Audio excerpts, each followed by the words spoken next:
he was in the airport in Atlanta. I was about to fly out. He was about to fly out. And I seen him, and I was like, "Yeah, I gotta holler at him." You feel me? Of course. And we just ran it and got some just like clarification on like what it was. And what was it? It's just a lot of history between like Baton Rouge and just like people in general. That long history that Boosie vowed to tell Fredo Bang, that long history that Fredo Bang just said he don't know what they had going on. Well, that long history started April 2nd, 2005 with the death of Ivy Smith. Ivy Smith was Boosie's partner, or as they say in Baton Rouge, Boosie partner.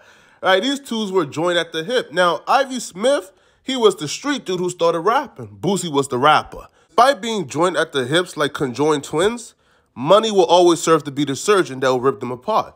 Because before Ivy Smith's death, Ivy Smith believed that another popular rapper in Baton Rouge was trying to sign him and give him a very lucrative record deal. However, Boosie was not cooperating, and Boosie would not pick up the phone to answer the call inquiring about Ivy Smith. But things never really got too bad, and for all intents and purposes, those two were still really close leading up to April 2nd, 2005. On the night of April 2nd, 2005, Boosie was to meet Ivy Smith at the club. Boosie was to bring him a pint of wok. So while at the club, a fight broke out, or at least a disagreement broke out, and Boosie had left the club early after that disagreement broke out. My boy Ivy, he got killed. They followed us from the club. They killed him. Well, they killed the whole car. Everybody died in the car, everybody. Ivy Smith, as you guys just heard, left the club a little later. Hence, the ops were able to follow him, trail him, and eventually kill everybody in a car. Now, Ivy Smith was survived by a pregnant wife who was pregnant with Ivy Smith Jr. As you guys know, after every tragedy, loved ones would try to rationalize how they lost them, right? That's a way to cope with they lost. Now, while trying to rationalize how they lost Ivy Smith, a lot of people started to point the finger at Boosie. Rumors that Boosie lined up Ivy Smith started to spread like wildfire. Folks believed that the issues surrounding Ivy Smith being signed prior to his death, that right there incentivized Boosie to line him up. Now, Boosie obviously denied these rumors. Boosie said that wasn't true, and that kind of separated Boosie from Ivy Smith family, right? So right after Ivy Smith's death, Boosie did speak on eventually wanting to adopt Ivy Smith Jr., who was still in his mama's belly when his father passed away.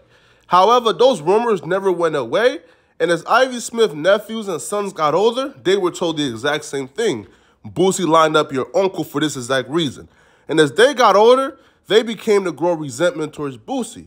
One of those nephews being Late Yoshi. Trill wanted to sign Ivy, yeah, that's what it was. Trill wanted to sign Ivy, and Boosie ain't want to answer the phone. He was acting like a bitch, so I stopped fucking with him. Then he tried to come to shenanigans and bring a nigga a pint of syrup.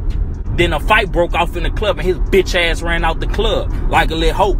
Late Yoshi was a popular rapper coming out of Baton Rouge, and he was carrying the torch for his uncle's TBG crew that his uncle started prior to his death. Now, the issues between Late Yoshi and Boosie started to escalate. I'm talking about pretty fast. Now, Late Yoshi called himself the head youngin', but when one of Boosie's little mans came out of prison, Boosie went ahead and posted on Instagram, the real head youngin' is home. He would knight Boosie Boy B as the head youngin' in charge, and he would instantly use him to start going at Late Yoshi and all the little homies coming at him. Boosie Boy B would drop a snippet in a song eventually talking about that his uncle put 100K on Late Yoshi's head. 100 on your head, 100 on your head. Word to the ops, might just want you dead. My uncle want your head, let's soldier want your legs. How you sleep at night, we got 100 on your head. And tell your nephews get at me. Yeah, because your nephews know what's up. Don't try to put batters in your nephew back, because you ain't going to send them in the field, so don't have them on that gram doing all that like they really like that. Them boys ain't never seen no blood. Them boys ain't never swum with no shark. Boosie youngins must not know his uncle's history in Baton Rouge about paying somebody to commit a hit, bro. They must not know, because if they knew, I don't think they would ever release that song. But nonetheless, Late Yoshi responded back, and he's also had another plan under his sleeve, right? He took this plan straight out of the Meek Mill handbook. Now, when Meek Mill was in a rap battle with AR Ab right-hand man, Dark Low, he went ahead and dissed Meek. Now, what Meek said was, listen, if you got your youngin' to diss you, I'll get my youngin' to diss you. So Meek Mills went ahead and had, his little cousin diss Dark Low. What Lil Yoshi did was kind of similar. He elected his little cousin, Little Ivy, to make a diss track responding back. Yes, folks, Little Ivy. the junior to Ivy Smith, a.k.a. Ivy Smith Jr., the baby who was in his mother's womb when his father got killed. They say that I got 100 on my head. Yo, riding around the city and they scared. This move here would hurt Boosie the most because Boosie still had love for Ivy Smith. And by default, still had love for Ivy Smith Jr., who was just a kid at the time. I believe he was like 14 or 15 years old.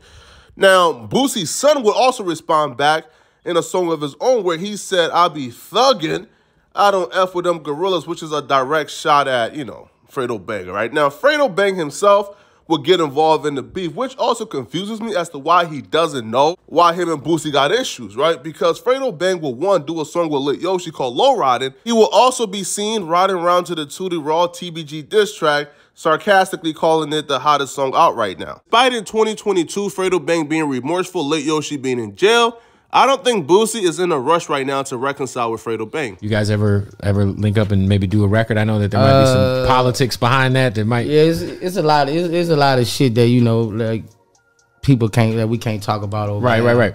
You know, that I stand on. You know what I'm saying? It ain't nothing he done did. It's just, you know, some people affiliated with him.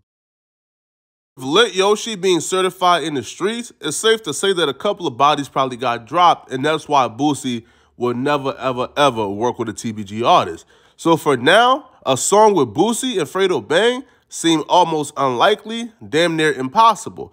But for now, folks, it's your boy Poetic Flacco with Hip Hop Rewind. Like the video, sub to the channel, comment if you got something to say, and double tap the notification bell so you get notified when I drop 24/7. It's your boy Poetic Flacco.